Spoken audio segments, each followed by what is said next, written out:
Ребят, всем привет-привет! Мы с вами очень давно не виделись, и сегодня, наконец, я вам буду рассказывать обещанное видео, которое Николай обещал вам показать еще в четверг, про торф Классман. Я вам расскажу, почему мы выбрали торф Классман, почему мы все свои растения выращиваем, собственно, на этом субстрате, и почему мы ему доверяем уже столько лет. Об этом, обо всем мы с вами сегодня и поговорим. Итак, поехали! Мы в своем производстве используем 3 основные рецепта торфа Классман. Это ТС1, зеленая упаковочка вот такая, в 2 рецептах используем. 876 рецепт и 0,85 рецепт. Чем они отличаются, я вам тоже сейчас расскажу. И ТС2, это красная вот такая упаковка, рецепт 420. Тоже все его характеристики вы сейчас услышите. Итак, начнем с самого главного. ТС1, рецепт 876. Это самый мелкий торф, самой мелкой фракции, с содержанием удобрения 1 грамм на литр грунта. Прекрасный воздухообмен у него, да, он прекрасно вспушивается, идеально подходит для черенкования и для посева. Мы в него черенкуем и потом на доращивание, да, эти кассеты отправляем, либо сами подращиваем, вот, и используем 876 рецепт именно.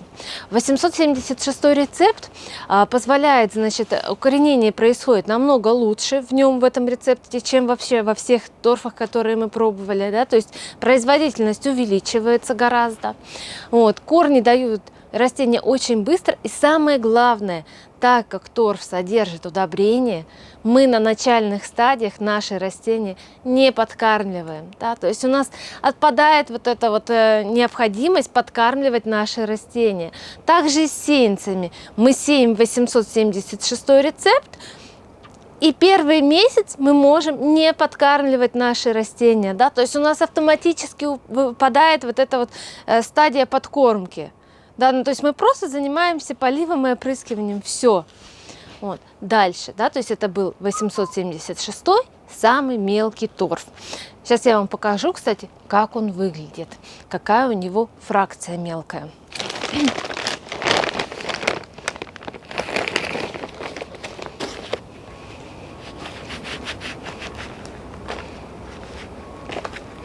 Смотрите, видите? Он очень легкий, очень воздушный, очень мелкий. Здесь нет никаких дополнительных включений. То есть он идеален для черенкования и для посева. Что же мы делаем, когда наши черенки, собственно, укоренились, и нам их необходимо доращивать? Или наши сеянцы, да, их необходимо пикировать? Здесь уже нам нужно выбрать торф покрупнее, да? То есть мы берем уже более крупную фракцию. Это торф 0,85. Снова нашим растениям здесь есть удобрение. Также 1 грамм на литр грунта. Здесь фракция уже более крупная. Корешки очень хорошо в ней разрастаются. Сейчас я вам покажу фракцию. Она покрупнее. Здесь уже идут включения. Вот. Посмотрите, вот видите, фракция более крупная, здесь уже вот включения дополнительные идут, всякие веточки, да, более крупные части. Это вот как раз идеально для того, чтобы нам с вами дальше выращивать рассаду. То есть мы используем 0,85 рецепт для выращивания растений, когда мы пикируем, это вся наша рассада и вообще все цветочные культуры, и при выращивании в объеме до 1 литра. То есть 1 литр для растения прекрасно подходит 0,85 рецепт. Ну а для того, чтобы, собственно, выращивать уже цветущие вазоны, да, то есть, допустим, кашпо какие-то, либо начиная литровые горшочки, да, мы делаем на продажу цветущие, допустим, пеларгонии, фуксии, мы делаем петунию вегетативную, бальзамины, бегонии, мы используем уже 420 рецепт. 420 это красная вот такая упаковка ТС2. 420 рецепт. У него также средняя фракция, как и у 0,85 рецепта, но двойное содержание удобрения. Вот, то есть наши растения получают питание в 2 раза больше. Вот. Фракцию сейчас тоже мы с вами посмотрим, я вам покажу. Сейчас вскроем пакет и я вам покажу.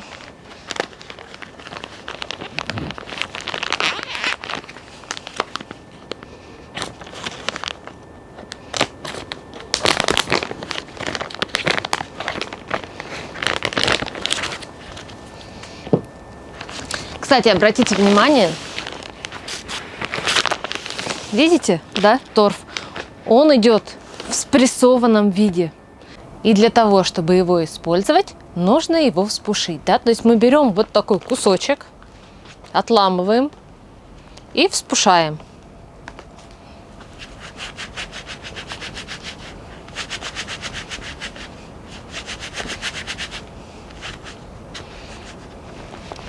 Посмотрите.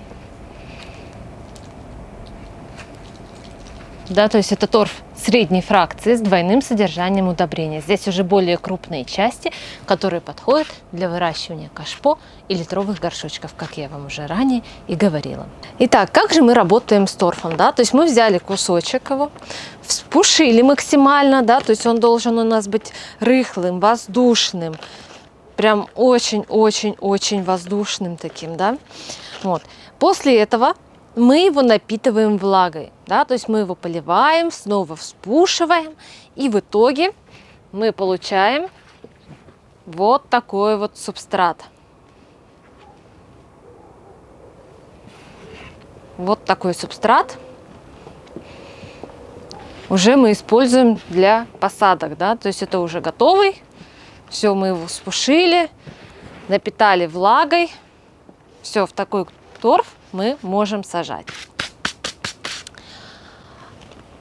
Все время поступают вопросы. Хорошо, когда большое тепличное хозяйство, да, и есть возможность купить кипу мелкого торфа, кипу крупного торфа и использовать все по порядку, как, собственно, и нужно, да.